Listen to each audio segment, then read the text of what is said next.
नमस्कार दोस्तों, स्वागत है आपका इस वीडियो में।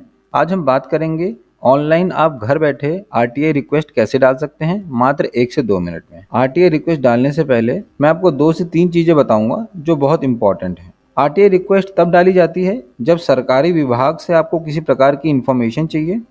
इन्फॉर्मेशन इन द सेंस, अगर विभाग में आपका कोई काम फंसा हुआ है, आपके काम के ऊपर विभाग ने कोई भी एक्शन नहीं लिया है, या फिर आप सरकारी विभाग के जवाब से संतुष्ट नहीं हैं, तो इन दैट केस आप विभाग से इन्फॉर्मेशन मांग सकते हैं। लेकिन इन्फॉर्मेशन सीक्रेट, टॉप सीक्रेट या फिर कॉन्फिडेंशियल नेचर की नहीं होनी चाहिए। चलिए जान लेते हैं किस तरीके से हम आरटीआई रिक्वेस्ट डालेंगे। इसके लिए सबसे पहले आप जाएंगे गूगल में।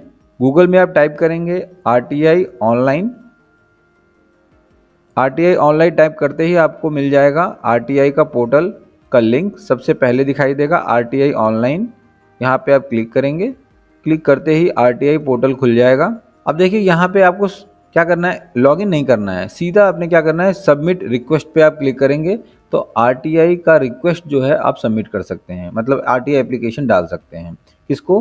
पीआईओ को। तो यहाँ से हम क्लिक करेंगे सबमिट रिक्वेस्ट पे। फिर हम स्क्रॉल करेंगे, गाइडलाइंस इसमें दी हुई हैं। नीचे हम स्क्रॉल करके I have read and understand the above guidelines को सेलेक्ट करना है, फिर सबमिट कर देना है। सबमिट करने के बाद में यहाँ पे आपको सेलेक्ट मिनिस्ट्री करनी है। इसमें क्लिक करके जिस मिनिस्ट्री के अंदर सरकारी विभाग आ रहा है उसको आपको सेलेक्ट करना है, मिनिस्ट्री यहाँ से। तो मुझको डालना है एजुकेशन मिनिस्ट्री के ऊपर, तो मैं यहाँ से सेलेक्ट करूँगा एजुकेशन मिनिस्ट्री। तो यहाँ से मैंने सेलेक्ट किया मिनिस्ट्री ऑफ एजुकेशन। फिर उसके बाद सेलेक्ट पब्लिक अथॉरिटी। तो इसके अंदर पब्लिक अथॉरिटी कौन सी सेलेक्ट कर रहे हैं, जैसे डिपार्टमेंट ऑफ एजुकेशन मेरे को सेलेक्ट करना है। यहाँ से फिर मैंने ओके कर दिया। आप अपने हिसाब से जो है मिनिस्ट्री सेलेक्ट करने के बाद सेलेक्ट पब्लिक अथॉरिटी जो है वो भी सेलेक्ट करेंगे। उसके बाद आपने क्या डालना है, अपना ईमेल एड्रेस, फिर मोबाइल नंबर, कंफर्म करना है अपना ईमेल एड्रेस जो आपने ऊपर लिखा था, फिर नेम, अपना जेंडर सेलेक्ट करना है, फिर एड्रेस आपको डालना है अपना पिन कोड, और उसके बाद सेलेक्ट करना है अपना स्टेट, और स्टेटस करना है रूरल है या अर्बन। फिर एजुकेशन स्टेटस आपको सेलेक्ट करना है, जैसे आप लिटरेट हैं तो लिटरेट पे क्लिक करें। फिर यहाँ से अपना एजुकेशन जो है स्टेटस आपको यहाँ से सेलेक्ट करना है, अबव ग्रेजुएट। फिर यहाँ पे आपको मोबाइल नंबर अपना डालना है। इसके बाद आपको डालना है सिटीजनशिप जो ऑलरेडी सेलेक्टेड है। फिर आपने यहाँ पे डालना है is the applicant below poverty line, यहाँ से आपको सेलेक्ट करना है।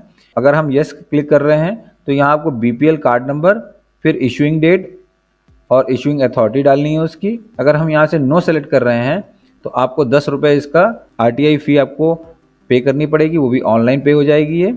फिर यहाँ से अपना पूरा टेक्स्ट डालना है, मतलब पूरा अपना केस समझाना है इसके अंदर, और यहाँ से आप इन्फॉर्मेशन मांगेंगे। आरटीआई रिक्वेस्ट डालने से पहले 5-6 चीज़ें मैं आपको और बताऊँगा। वीडियो को आप अंत तक देखिए, उसमें आपको ये बताऊँगा कि किस तरीके से आपका एप्लीकेशन लिखना है, आरटीआई एप्लीकेशन, जिससे कि वो रिजेक्ट ना हो। कोई भी सपोर्टिंग डॉक्यूमेंट है आपका आरटीआई से रिलेटेड तो आपको यहाँ से चूज़ फाइल करके सेलेक्ट। तो यहाँ आपकी जो फाइल है वो 1 MB से कम होनी चाहिए। इसके बाद हम डालेंगे इंटर सिक्योरिटी कोड जो लिखा हुआ है। मेक पेमेंट पे क्लिक करेंगे। पेमेंट करते ही आपको आरटीआई रिक्वेस्ट नंबर मिल जाएगा। जी, पूरा डिटेल्स भरने के बाद में मेक पेमेंट पे क्लिक करेंगे। Are you sure you want to submit RTI request? हाँ भाई श्योर हूँ, ओके करेंगे। करने के बाद आपको 10 रुपये जो है वो ऑनलाइन पे करना है। तो इसमें आप क्लिक करेंगे इंटरनेट बैंकिंग, क्रेडिट और डेबिट कार्ड, पेमेंट गेटवे पे क्लिक करेंगे। फिर हम पे करेंगे। पे करने के बाद हमें ऊपर जो पॉपअप आया है उसको हमें ओके करना है।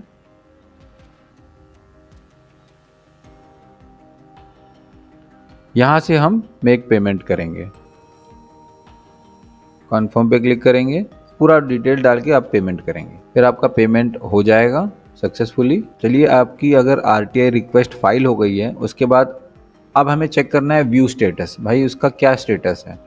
तो अभी तुरंत तो स्टेटस नहीं मिलेगा, आपको 10-15 दिन में चेक कर लेना है। कैसे चेक करना है वो भी दिखा देता हूँ। व्यू स्टेटस पे जब क्लिक करेंगे आप, तो यहाँ पे आपको इंटर रजिस्ट्रेशन नंबर, जो आपको रजिस्ट्रेशन नंबर आपके ईमेल में आया होगा तो उसको आपको इसके अंदर टाइप करना है, अपना ईमेल आईडी डालना है इसमें, और उसके बाद कैप्चा डालना है और सबमिट करना है। आरटीआई रिक्वेस्ट के ऊपर जो भी जवाब आया होगा वो आपको उसके अंदर डिस्प्ले हो जाएगा। वीडियो को स्किप बिल्कुल मत करें। अब मैं आपको 5 से 6 चीज़ें जो है बहुत ही इंपॉर्टेंट बताने जा रहा हूँ। अगर आपने उसको इम्प्लीमेंट नहीं किया तो आपका जो आरटीआई रिक्वेस्ट है वो बेकार हो जाएगा, आपको कोई जवाब नहीं मिलेगा। आप अपने आरटीआई एप्लीकेशन में वाई और व्हाट शब्दों का प्रयोग बिल्कुल मत। अगर आप ऐसे करते हैं तो पब्लिक इंफॉर्मेशन ऑफिसर आपकी आरटीआई एप्लीकेशन को कंसिडर नहीं करेगा। मतलब आपको जवाब तो मिलेगा लेकिन उसमें ये लिखा होगा कि आपकी पूछी गई information right to information act 2005 के अंतर्गत नहीं आती। फॉर एग्जांपल आप स्क्रीन में देख सकते हैं, जहां जहां मैंने वाई शब्दों का प्रयोग किया है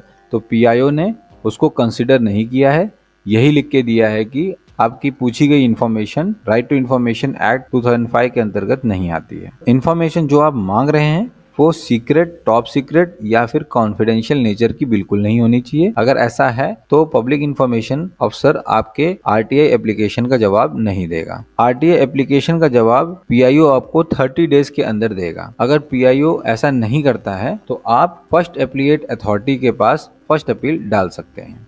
फर्स्ट एप्लीएट अथॉरिटी कौन होता है? पब्लिक इंफॉर्मेशन अफसर से सीनियर होता है। और अगर आप पब्लिक इंफॉर्मेशन अफसर द्वारा दी गई इंफॉर्मेशन से आप संतुष्ट नहीं हैं, तब भी आप फर्स्ट एप्लीएट अथॉरिटी के पास में फर्स्ट अपील कर सकते हैं। इसी तरीके से अगर आप फर्स्ट एप्लीएट अथॉरिटी के जवाब से संतुष्ट नहीं हैं तो विद इन 45 डेज 45 दिन के बाद में आप second appeal chief information commission को कर सकते हैं। और अगर आप 90 डेज के अंदर चीफ इंफॉर्मेशन कमीशन के पास में सेकंड अपील या फिर कंप्लेन नहीं करते हैं तो आपकी जो एप्लीकेशन है वो इनवैलिड हो जाएगी। इन स्पेशल केस अगर चीफ इंफॉर्मेशन कमीशन आपको अलाउ करता है कि आप सेकंड अपील डाल सकते हैं कुछ एक्सेप्शनल केसेस में, तो आपकी एप्लीकेशन चीफ इंफॉर्मेशन कंसीडर कर सकता है। अंत में आपको ये बताना चाहूंगा, आपको आरटीआई के पूरे चैनल फॉलो करने। मतलब आप जब एप्लीकेशन फॉरवर्ड करते हैं पब्लिक इंफॉर्मेशन अफसर को, अगर आप उनके जवाब से सेटिस्फाई नहीं है तो आपने क्या करना है, फर्स्ट एप्लीएट अथॉरिटी को फर्स्ट अपील करना है within 30 days. First appellate authority के जवाब सेटिस्फाई नहीं है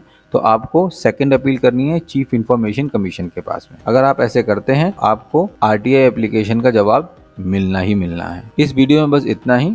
अगर वीडियो आपको अच्छा लगे तो लाइक, शेयर और सब्सक्राइब जरूर करें, जिससे मुझे भी ये पता चलेगा कि ये वीडियो आपके लिए हेल्पफुल है। Thank you for watching this video. Have a nice day.